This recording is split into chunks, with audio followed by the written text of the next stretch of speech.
কলম তুলতে সে যখন নিচু হয়ে ঝোঁকে ঠিক তখনই আমরা দেখি ভয়ঙ্কর গতিতে কোনো এক অদৃশ্য জিনিস এসে সেই দুইটি বাসকে মাঝখান থেকে কেটে দেয়। এর ফলে বাসের ভেতরের সব মেয়েই দুই টুকরো হয়ে যায়। মিৎসুকো যখন উঠে দাঁড়ায় তখন এই দৃশ্য দেখে সে ভীষণ হতভম্ব হয়ে যায়। এটা কি হয়ে গেল? সে বেঁচে যায় শুধু এই কারণে যে সে কলম তুলতে নিচু হয়েছিল। ভয়ে আতঙ্কিত হয়ে সে বাস থেকে নেমে দৌড়াতে শুরু করে। তখন আমরা জানতে পারি সবাইকে কেটে ফেলা জিনিসটি আর কিছুই নয়, এটা ছিল বাতাস। সেই বাতাসই এখন মিৎসুকোর পেছনে পড়ে যায়। এটা দেখে মিৎসুকো চিৎকার করতে করতে দ্রুত দৌড়াতে থাকে। দৌড়ানোর সময় সে সামনে আরো 4 জন মেয়েকে দেখতে পায় এবং তাদের নিচু হতে বলে, কিন্তু তখন অনেক দেরি হয়ে গেছে। বাতাস তাদেরও মাঝখান থেকে কেটে দেয়। তবে তাদের মধ্যে একজন মেয়েকে মিৎসুকো বাঁচাতে সক্ষম হয়। ঠিক তখনই তারা সাইকেল চালাতে থাকা কিছু মেয়েকে দেখতে পায় যারা কোথাও যাচ্ছিল। মিৎসুকো তাদেরও বাঁচানোর চেষ্টা করে, কিন্তু বাতাস তাদের সঙ্গেও ঠিক একই কাজ করে যা তার বন্ধুদের সঙ্গে করেছিল। এই সময়ে সেই মেয়েটিও মারা যায় যাকে সে একটু আগে বাঁচিয়েছিল। এসব দেখে মিৎসুকো ভীষণ ভয় পেয়ে যায় এবং এদিক ওদিক দৌড়াতে থাকে। এরপর আমরা দেখি সে যখন একটি নদীর কাছে পৌঁছায় তখন দেখে নদীর ভেতর আগেই অনেক মৃতদেহ পড়ে আছে, যাদের সবাইকে সেই বাতাস অর্থাৎ সেই অদৃশ্য জিনিসটি কেটে দিয়েছে। সেখান থেকে সে একটি মৃতদেহের কাপড় নিয়ে নিজের পোশাক বদলে নেয়। পরের দৃশ্যে আমরা দেখি হাঁটতে হাঁটতে মিৎসুকো একটি স্কুলে পৌঁছে গেছে। সেখানে আরো অনেক ছাত্রী ছিল, কিন্তু তাদের ইউনিফর্ম মিৎসুকোর ইউনিফর্ম থেকে সম্পূর্ণ আলাদা। অর্থাৎ তারা তার স্কুলের ছাত্রী নয়। ঠিক তখনই একটি মেয়ে মিৎসুকোর কাছে এসে তাকে জিজ্ঞেস করে, তুমি কেমন আছো? আসলে দেখা যায় সেই মেয়েটিই ছিল তার বেস্ট ফ্রেন্ড। কিন্তু মিৎসুকো তাকে জিজ্ঞেস করে, তুমি কি সত্যি আমার বেস্ট ফ্রেন্ড? কারণ তার কিছুই বুঝে উঠতে পারছিল না তার সঙ্গে কি ঘটছে। সে গভীর শকের মধ্যে ছিল। এখানে আমরা এটাও জানতে পারি যে মিৎসুকো এবং তার বেস্ট ফ্রেন্ড একে অপরকে খুব ভালোবাসে। হঠাৎ সেখানে জোরে বাতাস বইতে শুরু করে আর মিৎসুকো হয়ে বিল্ডিং এর ভেতরে ঢুকে যায়। তার বেস্ট ফ্রেন্ড কিছুই বুঝতে পারছিল না কি হচ্ছে। সে মিৎসুকোকে জিজ্ঞেস করতে থাকে, তুমি এত কাঁপছো কেন? এত ভয় পাচ্ছ কেন? তোমার কি হয়েছে? তখন মিৎসুকো তার বেস্ট ফ্রেন্ডকে সবকিছু খুলে বলে, কিভাবে হঠাৎ একটি বাতাসের ঝাপটা এসে তার স্কুলের সব স্টুডেন্টকে কেটে নিয়ে গেছে। এসব শুনে তার বন্ধু তাকে জানালার কাছে নিয়ে গিয়ে নিজের হাত বাইরে বের করে বলে, দেখো এটা তো শুধু বাতাস, এর বেশি কিছু নয়। এতে মিৎসুকোর মনে সামান্য হলেও শান্তি আসে। তার মনে হতে থাকে হয়তো এগুলো সবই তার কোনো স্বপ্ন। এরপর মিৎসুকোর বেস্ট ফ্রেন্ড আরো 2 বন্ধুকে নিয়ে ক্লাস বন্ধ করার একটা পরিকল্পনা করে। 4 জন মিলে যখন ক্লাসরুম থেকে বের হতে যাচ্ছিল ঠিক তখনই একজন টিচার তাদের দেখে ফেলে। তবে তারা সবাই দৌড়ে পালিয়ে যায়। দৌড়াতে দৌড়াতে তারা একটি লেকের কাছে এসে পৌঁছায়। সেখানে মিৎসুকোর বেস্ট ফ্রেন্ড তার স্বপ্নের কথা বাকি 2 বন্ধুকেও বলে। তখন তাদের মধ্যে একজন বলে, হতে পারে এটা সত্যি, যেমন মিরর ওয়ার্ল্ড, যেখানে এই দুনিয়ার ঠিক উল্টো সবকিছু ঘটে। এই কথা বলে সে লেকের পানিতে একটি পাথর ছুঁড়ে দেয় এবং বলে, দেখো এই দুনিয়ায় আমি পাথর ফেলেছি, কিন্তু হতে পারে অন্য দুনিয়ায় আমি এটা করিনি। ঠিক তখনই হঠাৎ করে লেকের ভেতর থেকে একটি কুমির বেরিয়ে আসে এবং তাদের একজনকে খেয়ে ফেলে। এরপর সেই মেয়ে বলে, দেখলে তো, আমি বলেছিলাম এই দুনিয়ায় যা ঘটে অন্য দুনিয়ায় তা নাও ঘটতে পারে। আর অন্য দুনিয়ায় যা হচ্ছে সেটা এই দুনিয়ায় নাও হতে পারে। ওকে আসলে অন্য দুনিয়ায় কুমির খেয়েছে, আর এখানে দেখো সব একদম সেফ। ঠিক সেই লেকের পাশেই তারা একটি বিছানা দেখতে পায়। 4 জন মিলে সেই বিছানা থেকে বালিশ তুলে নিয়ে খেলতে শুরু করে। তখন দূর থেকে দেখা যায় 2 জন মেয়ে তাদের দিকে তাকিয়ে আছে।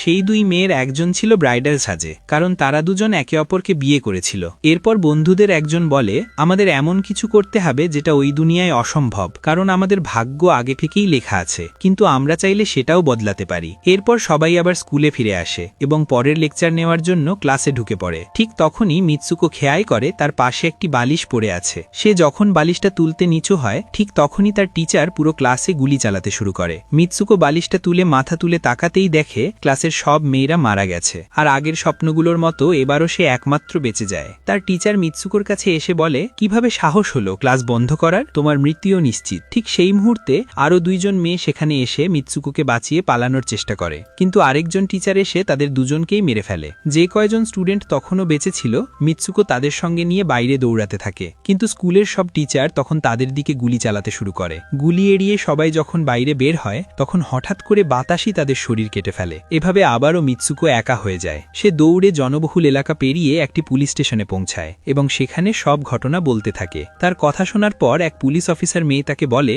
কিন্তু তুমি তো স্কুলের ইউনিফর্ম পরনি। এরপর পুলিশ অফিসার তার সামনে একটি আয়না ধরে। আয়নায় তাকিয়ে মিৎসুকো দেখে সে পুরোপুরি বদলে গেছে। মানুষ তাকে আর মিৎসুকো নামে ডাকছে না, বরং অন্য একটি নামে ডাকছে। এখানে জানা যায় তার বিয়ে হতে যাচ্ছে। সেই পুলিশ অফিসারই তাকে তার বিয়ের জন্য নিয়ে যায়। এটা দেখে চারপাশের মানুষ অবাক হয়ে যায়। যারা ছিল সবাই তাকে কংগ্রাচুলেশন দিচ্ছিল। ঠিক তখনই সবাই তাকে নিয়ে চার্চে পৌঁছায়। সেখানে মিৎসুকোর বেস্ট ফ্রেন্ডও উপস্থিত ছিল। মিৎসুকো তাকে জিজ্ঞেস করতে থাকে, আমার সাথে এসব কি হচ্ছে? তখন তার বন্ধু বলে, এখন চুপ থাকো, আমরা কারোর কন্ট্রোলে আছি, আমি যা বলি ঠিক সেটাই করো। এই কথা বলে সে মিৎসুকোকে একটি ওয়েডিং ড্রেস পরিয়ে সামনে যেতে বলে। মিৎসুকো যখন তার ম্যারেজ সেরেমনির জন্য এগিয়ে যায় তখন সেখানে থাকা সব মেয়েরা তাকে নিয়ে হাসাহাসি শুরু করে। এটা দেখে তার বেস্ট ফ্রেন্ড একে একে সবাইকে মারতে শুরু করে। এরপর মিৎসুকো আরও সামনে গেলে দেখে তার গ্রুমের জায়গায় একটি কফিন রাখা আছে। কফিন খোলা হলে ভেতর থেকে একটি বিশাল শূকর বেরিয়ে আসে। এটা দেখে মিৎসুকো ভীষণ ভয় পেয়ে যায় এবং একটি ভাঙা বোতল দিয়ে তাকে আক্রমণ করে। তারপর মিৎসুকো ও তার বেস্ট ফ্রেন্ড চার্চ থেকে দৌড়ে বেরিয়ে আসে। বাইরের গেটের কাছে দুজন মেয়ে তাদের থামানোর চেষ্টা করে, কিন্তু মিৎসুকোর বেস্ট ফ্রেন্ড তাদেরও মেরে ফেলে এবং তারা সেখান থেকে পালিয়ে যায়। এদিকে মিৎসুকো অন্যদিকে দৌড়াতে থাকে, কারণ তার মনে হতে থাকে যে তার সাথে ভয়ঙ্কর কিছু ঘটছে।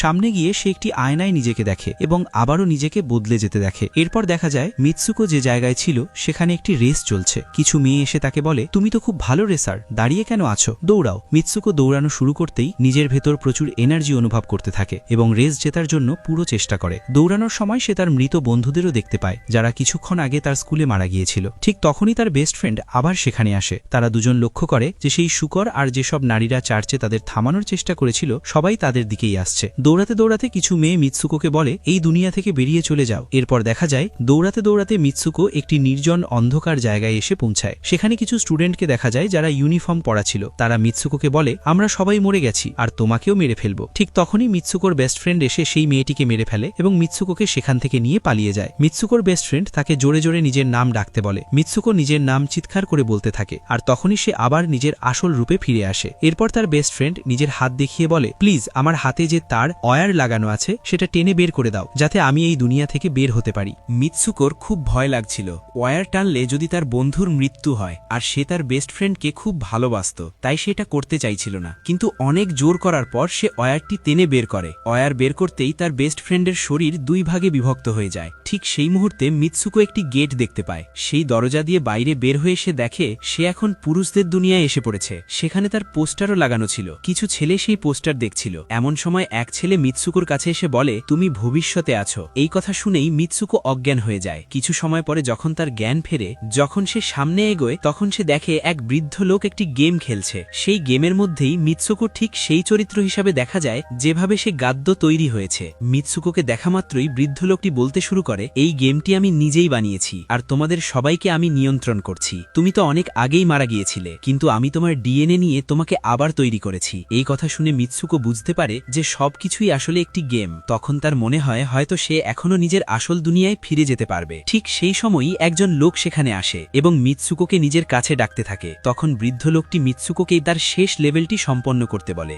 মিৎসুকো সামনে এগোতে থাকে। এমন সময় তার বন্ধুর বলা কথা মনে পড়ে যায়, এই দুনিয়ায় যদি এমন কিছু করো যা অন্য দুনিয়ায় অসম্ভব, তাহলে তুমি এই গেম থেকে বেরিয়ে যেতে পারবে। এই কথা মনে পড়তেই সে ওই লোকটির গলা চেপে ধরে এবং বলতে থাকে, আমাদের নিয়ে খেলা বন্ধ করো। এরপর সে বৃদ্ধ লোকটির লাঠি তুলে নিয়ে নিজের পেটে ঢুকিয়ে দেয়, যার ফলে তার মৃত্যু হয়। এখানে আমরা দেখি বৃদ্ধ লোকটি কল্পনাও করতে পারেনি যে মিৎসুকো এমন কিছু করতে পারে। এর সাথেই তার ভাগ্য পুরোপুরি বদলে যায়। গেমের দুনিয়ায় সে মারা গিয়েছিল, কিন্তু আসল দুনিয়ায় সে তখনও জীবিত ছিল। পরে আরও দেখানো হয় মিৎসুকোর বাকি চরিত্রগুলিও কোনো না কোনো কারণে নিজেদের হত্যা করে এবং তারা আর গেমের অংশ থাকে না। পরের দৃশ্যে আমরা দেখি মিৎসুকো একটি বরফে ঢাকা জায়গায় শুয়ে আছে এবং সে এখন নিজের বাস্তব দুনিয়ায় ফিরে এসেছে। এভাবেই এই মাথা ঘুরিয়ে দেওয়া গল্পটির সমাপ্তি হয়। এমন আরও এক্সপ্লেনেশন মুভি দেখতে চাইলে ভিডিওতে একটা লাইক দিয়ে কমেন্টে নেক্সট লিখতে ভুলবেন না। Thanks for watching.